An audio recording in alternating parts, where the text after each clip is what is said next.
नमस्कार मित्रों, मैं डॉक्टर लोकेश भाटिया लोक टॉक्स चैनल पे आपका स्वागत करता हूं। आज मित्रों हम चर्चा करेंगे part 2 of vitamin D, role of vitamin D in कोविड-19। पिछले हफ्ते जो मैंने विटामिन डी पर वीडियो बनाया था उसका मकसद आपको अवेयरनेस बढ़ाने का था और जो आपके क्वेश्चंस आए हैं उसको मैं आज डील करने का प्रयास करूंगा। तो पहला क्वेश्चन अपन लेते हैं। पहला क्वेश्चन आया था कि थोड़ा being an orthopaedic surgeon please highlight much more on the musculoskeletal manifestations of vitamin D deficiency. Non radicular back pain, सुबह जब आप सो करके उठते हैं तभी आपको कमर में दर्द होने लगता है। So the non-radicular back pain, which is often in lying down position also it is being felt. This pain is felt even when you wake up in the morning. Normally when you have the commonest back pain what we have is acute lumbago, and acute lumbago should get relieved in lying down position. So if you have a pain in your lower back region, in your buttocks and your musculoskeletal areas, even in your resting position, you are likely to have vitamin D deficiency. Second is arthralgias in the wrist, ankles, shoulders, shins, tibial shins, जो medial aspect of both legs, where we feel bones directly. In that area you will find pain, and that is very likely because of vitamin D deficiency. Vitamin D deficiency can also be suspected in cases where you have leg pain in the muscular area, in the calf region. Then proximal muscle weakness, thigh pain or arm pain in this region, in thigh regions. If you have pain, then very likely that you have vitamin D deficiency. So I think it is quite sufficient to answer this particular thing. So the second question I have received is, someone stated that I have been walking early morning in my morning walk and I see sun, and so I am walking in sunlight, and that is for 45 minutes to 1 hour. Is that sufficient? So the answer is, based on the scientific evidence, the answer to your question is, there is one very fantastic scientific paper on this that has been studied in Tirupati area in India, and that has stated that a lot of variations are there for vitamin D synthesis based on the cutaneous synthesis, based on the cutaneous exposure to sunlight, and that is surface area of the body. So let me clear one point here. If minimum 18% of the body surface area is required to be exposed to sunlight to have an adequate synthesis of vitamin D. And this paper also mentions one very important finding, that they have done a study in there's another paper where they have studied farmers, and those farmers were exposed to sunlight. You know how farmers are wearing minimum clothings, and they had more than 35% of their body surface area exposed to sunlight, and even then they were found deficient, and it was tested after 4 to 6 months of regular exposure, and they were found to be deficient. So 4 hours of exposure daily, 35% of body area is exposed to sunlight, even then they were found to be deficient. So I think that answers the question that sunlight And another important finding which comes out of this scientific study done in Tirupati area is that the timing what you have done asking in your question is that you are walking early morning.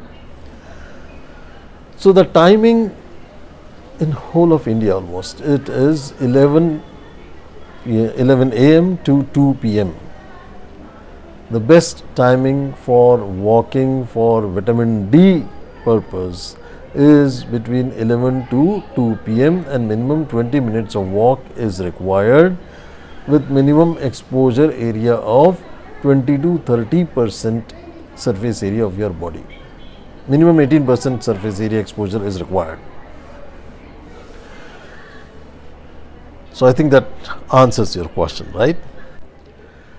The third question which has been asked, that in my previous presentation I have stated twice theoretically speaking when I mentioned about exposure to sunlight part. Why I have stated that? So I have stated that word theoretically because there are many factors and many variants are there based on which the studies which are published on the sunlight exposure and vitamin D synthesis, they are revealing a lot of variations are there, seasonal variations, the percentage of body surface area, the sunlight and the timings of it. So a lot of variations are there, and I'm sure 11 to as I said earlier, 11 a.m. to 2 p.m. is not at all a convenient time. It's a peak working hours for everybody and everywhere in the world. It's not very practical to walk for 20 minutes every day just to have vitamin D synthesis. So in a way, sunlight exposure, as it is based on so many factors, that is not adequate. Food substances are not sufficient, the quantity what is required. On an average, it is said that with the best of your food supplementation, you can have an intake about 200 international units of vitamin D, whereas your intake required is to the tune of minimum 600 to 800 international units every day. So what is left ultimately is taking supplements. Next question which has been asked is, it is required to check the blood levels of vitamin D and then start treatment? So the answer is ideally yes, but not necessary. There is a paper from Harvard in 2014 published that it is not routinely required for everyone to have a vitamin D levels checked. As you know all that I practice in a country known as Qatar, and there the insurance makes us mandatory to check vitamin D levels so that they will be funding the vitamin D purchases of patients. That is why we have to check there every day in routine our practice. But it is not really required, so don't get carried away. Definitely not required. But yes, ideally, if you have any doubts, it is always better to check and do it. There is nothing wrong in it. If you are getting it checked, if you are giving blood sample for something, you can definitely get it done. It is a costlier investigation. It costs something around 2,000 rupees. I don't find any great justification in its cost of it.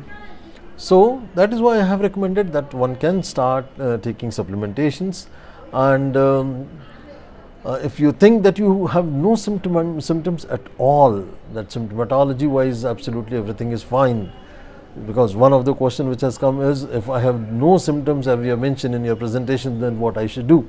So the answer to that is that you can take a maintenance dose of it, 1,000 or 2,000 international units every day. You can take it to strengthen your innate body immunity, right? So And lastly, one very important question.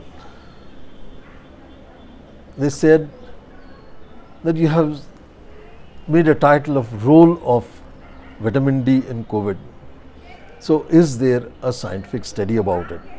So the answer is yes, there is a scientific study, and that very clearly states, and that study is really fantastic study that has been done over a multicentric study in 10 different countries, and they have said the seriousness of the problems, the morbidity and the mortality was found to the very high tunes in those patients who were having vitamin D deficiency in COVID-19 patients.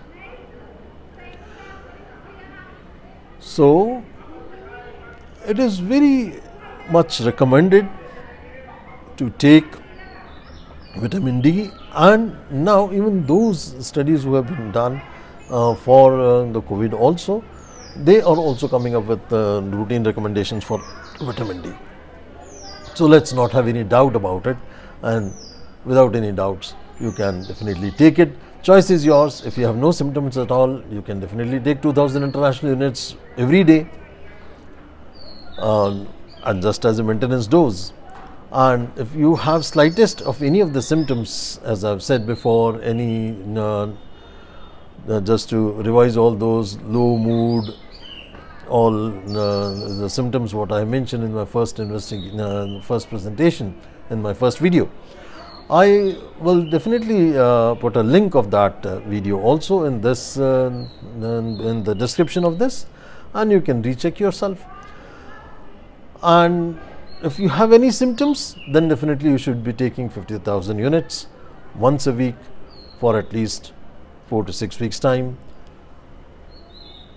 Actually, there is a proper formula for that. If we check it, the blood levels should be at least 30 to 50. All right. If it is less than 10, definitely it needs 50,000 units to the tune of 8 weeks.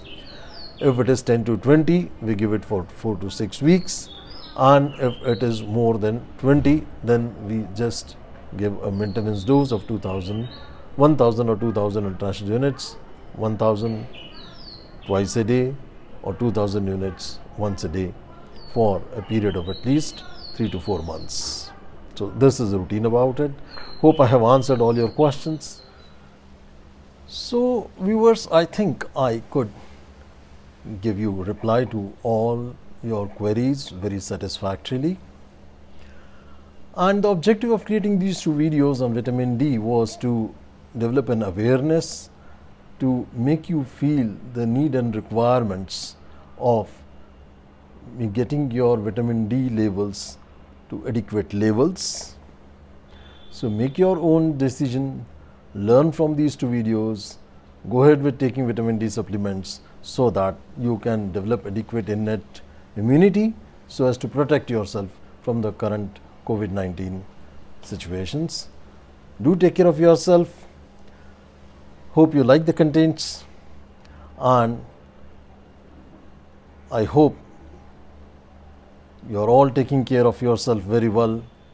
Click on like button, share it with your friends to benefit them. Do subscribe it and click on the bell icon so as to get you all the videos notifications in time as soon as I upload it. Thank you very much. Do take care of your health.